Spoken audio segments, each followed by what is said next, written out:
Hello everyone! Welcome back sa aking YouTube channel.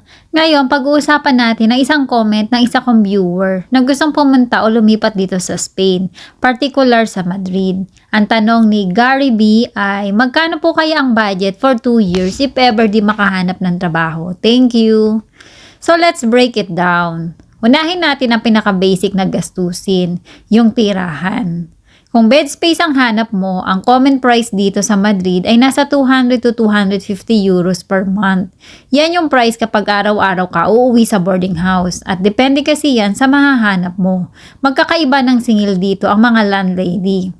Meron na din ngayong mga boarding house na humihingi ng deposit na usually katumbas ng 1 buwan na renta. Pero ibabalik naman yun basta magbibigay ka ng advance notice na mga 15 days bago ka umalis. So kung papasok ka pa lang, maglaan ka ng extra para sa deposit. Pero tandaan, hindi ito gastos na mawawala. Babalik din yan sa'yo. Next naman ay pagkain. Kung marunong ka magluto o willing ka magluto araw-araw, makakatipid ka ng malaki. Dito, sa halagang 200 euros per month, ay kaya mo nang mabuhay ng hindi masyadong tipid. Hindi man bongga, pero sapat na para sa araw-araw na meals mo. Ngayon, punta tayo sa pamasahe. Dito sa Spain, iba-iba ang pamasahe depende sa zone. Kung malapit lang, pwede kang gumamit ng pang-10 sakay na ticket na nasa 7.30 euros. Pero kung araw-araw kang lalabas, mas practical yung monthly transport card na nasa 20 to 30 euros. Depende sa zona ng tirahan at pupuntahan mo. So average natin sa 25 euros per month. At panghuli, meron tayong personal hygiene at personal needs. Ito yung sabon, shampoo, toothpaste, laundry, konting kailangan mo paminsan-minsan. Maglaan tayo ng mga 40 euros per month para dito. So magkano lahat-lahat? Bed space 200 euros, food 200 euros, transport 25 euros, personal needs 40 euros.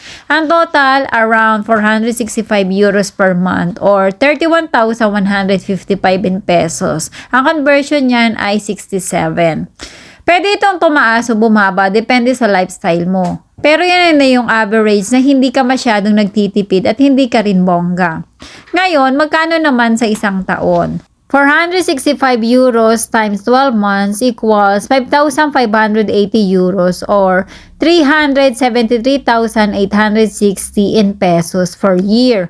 At kung 2 years, times 2 lang. So around 11,160 euros or 747,720 in pesos. Ang importante dito, kung pupunta ka dito nang wala pang kasiguraduhan sa trabaho, kailangan mo talagang may financial buffer. Lalo na sa unang taon. Iba ang hirap kapag wala pang income at umaasa ka lang sa savings. Kaya dapat, pag nagplano ka, practical at realistic ang budget.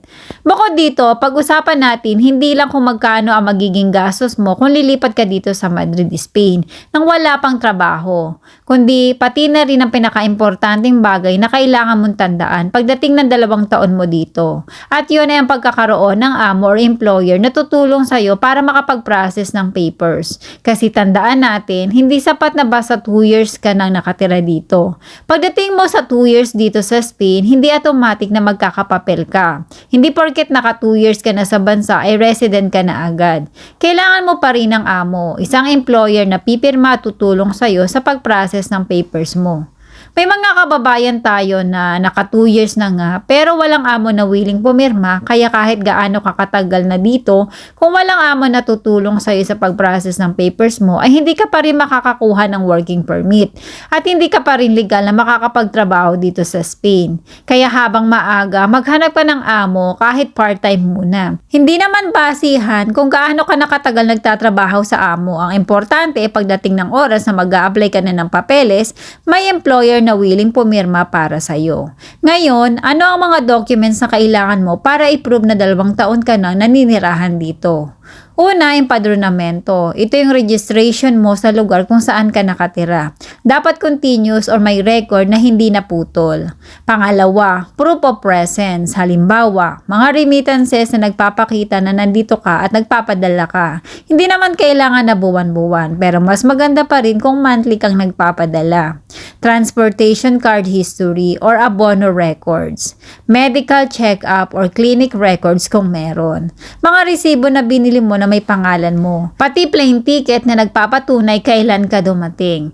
Mas marami kang maipon na patunay, mas maganda. Pero minsan depende pa rin sa agent or lawyer na kukunin mo para tulungan ka mag-process ng papers. Kasi may ibang lawyer na yung mga importante lang ang hinihingi ng proof of 2 years. So ulitin natin, hindi importante kung ngayon mo lang nakilala ang amo mo.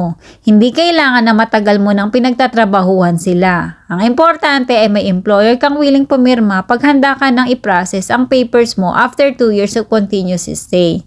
So kung plano mong pumunta dito, isipin mo na agad ang long term. Hindi lang ito basta pagpunta mo at paghahanap ng trabaho. Ito ay pagbuo ng foundation para sa papeles mo. Sana nakatulong ang video na ito para magkaroon kayo ng malinaw na idea tungkol sa gastos dito sa Madrid. If may tanong pa kayo, comment lang sa baba at sagutin natin yan. Don't forget to like, share, and subscribe. Maraming salamat sa panonood. Ingat palagi at see you on the next one. Mega shoutout sa mga nagpa-member sa aking YouTube channel. Maraming salamat.